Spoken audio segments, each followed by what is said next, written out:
Welcome to Skidmore's pre-departure orientation for students studying abroad in spring 2021. We know it's been a long application process for most of you, and we here in Off-Campus Study are happy to continue supporting you as you now switch to preparing for what it will be like to study abroad next semester during a pandemic. Before we get started, I wanted to introduce myself and the other presenters. I'm Kendra Nelson. I'm one of the program managers in Off-Campus Study and Exchanges. We also have Emily Gall, another program manager. Hi, Emily. And Eliza Kamiri, the Senior Associate Director in Off-Campus Study. So we've created a series of videos to cover some of the key topics that hopefully will help you prepare for next semester. So here's a quick overview of what we will be discussing. You can watch all the videos at once, or you can watch them individually. Our goal for this video series is to get you thinking about what your study abroad experience will be like. We also want to make sure you understand Skidmore's policies for off-campus study and have a clear expectation of what your experience will be like on site.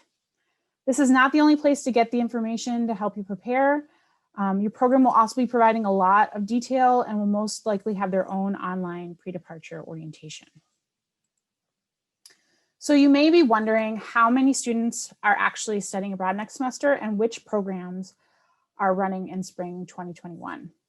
It's true we have a very small cohort of students on a very limited number of programs, but we are happy that even a few students will get the opportunity to study off campus next semester. As you may know, Skidmore reviewed programs on a case-by-case basis to make sure that programs met the Skidmore academic and health and safety requirements to host students. As of the recording, there are less than 40 students studying off campus in a variety of locations. So from Copenhagen to Seoul, Montpellier to Athens, and even a few students planning to study on a small research vessel sailing along the coast of the US. Your experience will be varied, not only in where you study, but what you study, but also how your country is dealing with COVID-19. So hopefully by now you've thought about what your experience will be like next semester, and you've really thought about how it's going to be different from what you initially envisioned. So it's definitely true that your semester will look different from past semesters, and it'll also look different from life in the US. Some of you may have even applied to study off campus before the start of the COVID-19 pandemic in the US. Even though you may not have the same experience as previous cohorts studying abroad, there's still a lot of value in studying abroad during this unprecedented time. Even though your program has been approved, circumstances may change unexpectedly before or during your program. But please know that your student health and safety, it still remains our top priority, both for Skidmore and for your program. And if you've made it this far in the process, you've already proven that you're able to change and deal with ambiguity. Some of you may have even switched programs multiple times. So it's important to use the skills you've already learned, especially flexibility, patience, and communication to be successful next semester. It's more important than ever to stay on top of your pre-departure requirements and updates. With this in mind, we wanted to highlight your next steps and what you still need to do with Skidmore and with your program.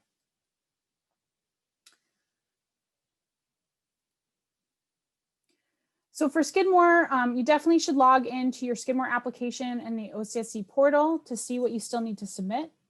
In addition to the deposit and the regular acceptance materials, the college is also requiring an additional waiver and a student conduct pledge to study abroad in spring 2021. We've also sent your parent or legal guardian a second acknowledgement form specific to studying abroad during a COVID pandemic. These signature documents are required by Skidmore for your participation in off-campus study next semester. Please read through the language, don't just sign it. It's important that you know what you're agreeing to. And please don't hesitate to contact our office if you have any questions. You can also find a lot of resources in the learning content section of your application. So things like your pre-departure handbook, your Res Life housing preference form for your housing, for what you want for your housing when you come back to campus, and insurance information. If you haven't done so already, it's really important that you register for classes and housing on campus. This is a backup measure, so we hope that you won't need it, but it's there just in case.